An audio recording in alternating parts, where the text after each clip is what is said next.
44वां foundation day यानी कि स्थापना दिवस मनाया गया।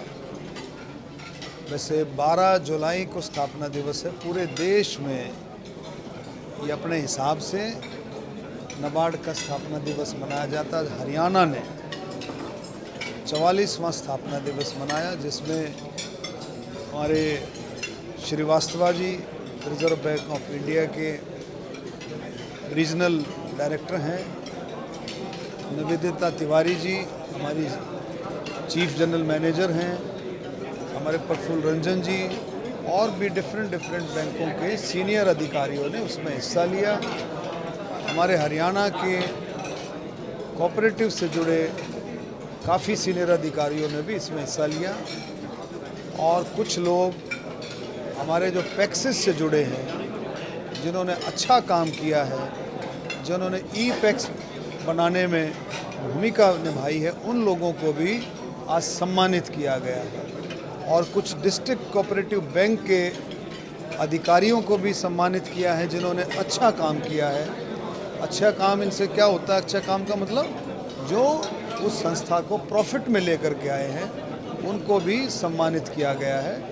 तो मैं कहूँगा कि माननीय प्रधानमंत्री मोदी जी का जो सपना है, अमित शाह जी का जो सपना है 2047 का भारत, विकसित भारत, आत्मनिर्भर भारत, उसमें नाबार्ड की और सहकारिता विभाग की भूमिका को निश्चित किया जाए कि भाई वो भूमिका विकसित भारत में एक विशेष भूमिका इनकी हो। सहकार से समृद्धि, और हम सब ने संकल्पबद्ध हैं, हम माननीय प्रधानमंत्री मोदी जी के मार्गदर्शन में, जो गांधी जी का, महात्मा गांधी जी का जो सपना था कि गाँव में बस्ती है, भारत की आत्मा गाँव में बसती है। गाँव का मतलब ये, और जो हम जो एफर्ट्स कर रहे हैं सहकारिता के जरिए से, जो हम एफर्ट्स कर रहे हैं, गांव और शहर की जो दूरी है वो कम हो। दूरी का मतलब कि जो शहरों में जिस तर्ज पर विकास है, उसी तर्ज पर समृद्धि गांव में भी हो। गांव भी बहुत अच्छे तरीके से किसान, गांव का नौजवान बहुत अच्छे तरीके से देश के अंदर विकसित भारत बनाने में हर तरीके से, हर नागरिक बहुत अच्छे तरीके से अपनी भूमिका निभा रहा है। तो मैं पिछले जो वित्तीय वर्ष में नाबार्ड का कितना सहयोग कोऑपरेटिव के जरिए हरियाणा में रहा और आगामी वर्ष के लिए क्या योजना है नाबार्ड? देखिए, आपने ये कहा कि थोड़ा सा कम पिछले कुछ सालों में नहीं, वो नेशनल लेवल पर मैंने कहा ना, मुझे हमने एक मीटिंग ली थी, माननीय मुख्यमंत्री जी ने एक जो है रिव्यू मीटिंग की थी जस्ट शॉर्ट ऑफ, उसमें कुछ ऐसा निकल कर के आया था। लेकिन हमने जब ये बातचीत पता की तो नेशनल लेवल पर कुछ थोड़ा सा ऐसा रहा है। लेकिन नाबार्ड जितना भी काम करता है वो बहुत अच्छे तरीके से हमारी संस्थाओं को मजबूत करने के लिए वित्तीय सहायता जो देता है, उसमें आपने देखा किस तरह से नौजवानों ने अपने स्टार्टअप्स के ज़रिए से एफपीओज बना करके और अपने सेल्फ हेल्प ग्रुप ने कितना अच्छा काम किया, ये आप सब देखते हैं। और अब पैक्सेस में एक बहुत ब्रॉड सोच के साथ आप देखिए, माननीय अमित शाह जी ने पिछले समय में कुछ दिन पहले एक जो दिल्ली में मीटिंग बुलाई थी, सभी कोऑपरेटिव मंत्रियों को वहाँ पर इनवाइट किया गया था। It was a short of discussion conference थी। उसमें नई कोऑपरेटिव जो है पॉलिसी जो है आएगी, उसमें बहुत सारी चीज़ें, जैसे पैक्सेज में अभी जो लिमिटेड जो काम था उस काम को भी बढ़ाया जाएगा। अब पैक्सेज की जो है दायरा जो है जन औषधि केंद्र के रूप में, सीएससी सेंटर के रूप में आपका जो है, उसके बाद आप देखें गैस स्टेशंस लगा सकते हैं और छोटे जो है वेयर हाउसेज जो है वो भी गांव के स्तर पर बनेंगे। माननीय प्रधानमंत्री जी अमित शाह जी का यही सोच है कि हर गांव पैक्स से जुड़े, हर गांव जो है पैक्स से जुड़े। यही मेहनत, यही सोच माननीय मुख्यमंत्री जी की भी है। अभी आप देखें, अभी इसी बजट में माननीय मुख्यमंत्री जी ने 500 सीएम पैक्सेज की घोषणा की और लगभग 161 अभी पीछे 161 जो है सीएम पैक्सेज जो है अभी एग्जिस्ट कर रहे हैं। तो बहुत बात की कि उनका माइंड सेट करना पड़ेगा कि वो नहीं नहीं, मैं ये नहीं कह रहा हूँ। मैं क्या कह रहा हूँ कि जो दूसरे स्टेटों में जैसे गुजरात है, आपका महाराष्ट्र है और डिफरेंट डिफरेंट स्टेट्स में किसान ऋण लेता है और ऋण की अदायगी समय पर करके उसको और ऋण ले लेता है। हमारा किसान भी देता है, हरियाणा का किसान भी कहीं पीछे नहीं है, लेकिन हम और ज़्यादा उनको ये बताएं कि अगर आपने 100 रुपये लिया है, अब 20 रुपया 30 रुपया अगर आप वापसी करते हैं तो और 200 रुपये ले लें, 300 ले लें, तो ये एक रोटेशन जो है ज़्यादा अच्छे से बनी रहे, ऐसी हमारी सोच है। महिलाओं का जो हेल्थ ग्रुप है वो बहुत कम हो रहा है, उसमें जरा कमी आई है, उसको बढ़ाने के लिए क्या प्रचार प्रसार नहीं, कहाँ कम हो रहा है? ग्रामीणों इलाकों में महिला महिलाओं का? सेल्फ हेल्प ग्रुप तो रादर बढ़ रहे हैं। आपको किसने कहा कम हो रहा है? सेल्फ हेल्प ग्रुप बढ़ भी रहे हैं, बहुत अच्छा काम कर रहे हैं। उनमें किसी भी तरह की फाइनेंशियल प्रॉब्लम, किसी भी तरह की नहीं आती। हमारे जो डिस्ट्रिक्ट जो बैंक्स हैं, डिस्ट्रिक्ट बैंक्स जो हैं वो बहुत अच्छे तरीके से सेल्फ हेल्प ग्रुप्स को, जो भी महिलाएं ग्रुप बना करके आती हैं, उनको समय समय पर लोन देने की प्रोसेस जो है चलती रहती है। सर पंजाब उसमें बहुत अच्छी सब्सिडी भी उसमें रहती है, बहुत अच्छा। एक पंजाब विधानसभा ने विशेष सत्र बुलाया पंजाब सरकार ने, उसमें कई ऐसे फैसले किए सर जो संवैधानिक को कहा जा सकता है। जैसे CIS लगाई गई BBMB पे, उसको कह रहे हैं कि हम पे नहीं करेंगे, इसकी जरूरत नहीं है, पंजाब पुलिस प्रोटेक्शन देगी।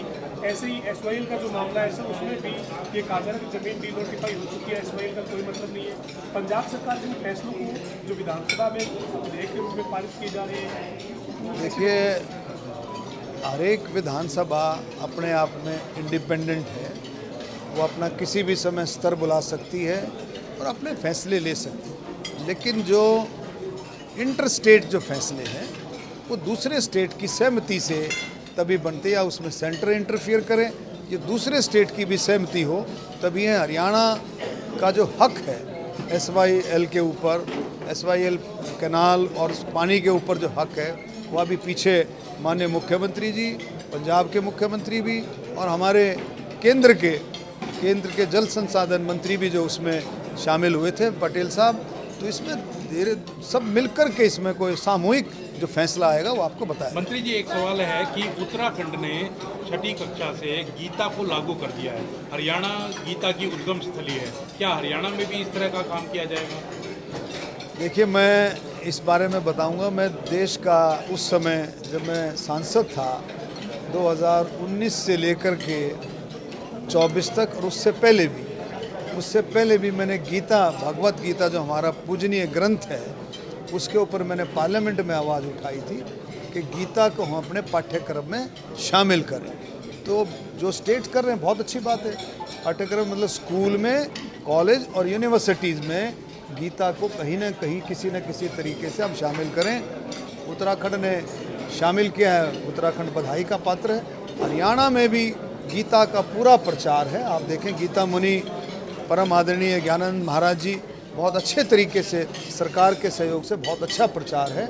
और हमने अपने डिपार्टमेंट में भी, मेरे डिपार्टमेंट में, जेल डिपार्टमेंट में भी मैंने पीछे अनाउंस किया था कि भगवत गीता को जो है उसका उपदेश, उसका भगवत गीता का जो है संदेश जो है वो जेलों में भी दिया जाए। आप कैबिनेट में भी उठाएंगे, क्योंकि संसद में उठाया था तो आप कैबिनेट में हैं कि उठा लेंगे, हरियाणा में लागू किया नहीं, जाए? उसमें उठाने की ज़रूरत इसलिए नहीं है कि हमारे मुख्यमंत्री नायब सिंह सैनी जी और हमारा पूरा मंत्रिमंडल, हमारे विधायक भी, वो बहुत सभी गीता प्रेमी हैं और भगवत गीता को बहुत अच्छे से समझते हैं। क्योंकि हरियाणा में तो उपदेश ही, गीता का जो उपदेश हरियाणा में हुआ, तो हरियाणा तो जन्म स्थली है एक किस्म से मैं कहता हूँ। तो ये पूरा सब के सब जो है पूरा इसमें लगे हैं और कोई ना कोई नतीजा आपको आएगा। जेलों में सर आपने जेलों की बात की, जेलों में कैदियों को इस तरीके से कोई मोटिवेट किया जाएगा उनको गीता के पाठ की?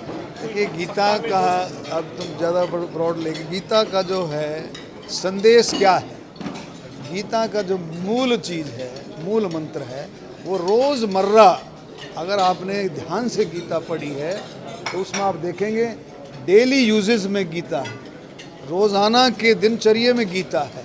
तो सबसे बड़ा चीज़ जो हमारे जो कैदी भाइयों के लिए है वो प्यार प्रेम का है। तो प्यार प्रेम का है कि आपस में मिलजुल करके उन चीज़ों को आगे बढ़ाएं, आपस में जो है संगठित हों, मिलजुल करके उस चीज़ को आगे बढ़ाएं। ठीक है। सवाल हुड्डा साहब ने मानहानि का केस दर्ज किया थे अर्जुन सिंह पे कि उन्होंने यूपीए सरकार में सीएम रहने के लिए पैसे दिए सोनिया गांधी को। ऐसा हुड्डा जी के खिलाफ अर्जुन सिंह ने कहा नहीं, कि आई कुडंट गेट यू, क्या दोबारा बोलो। अर्जुन सिंह जो सांसद हैं, पूर्व सांसद हैं, उन्होंने आरोप लगाया था। केस किया है कि अर्जुन सिंह 500 करोड़ रुपए हुड्डा साहब सोनिया अर्जुन गांधी को सिंह- देते थे अपनी पूर्व सांसद बीजेपी बंगाल के अच्छा वेस्ट बंगाल के नेता हैं, बीजेपी के पूर्व सांसद हैं।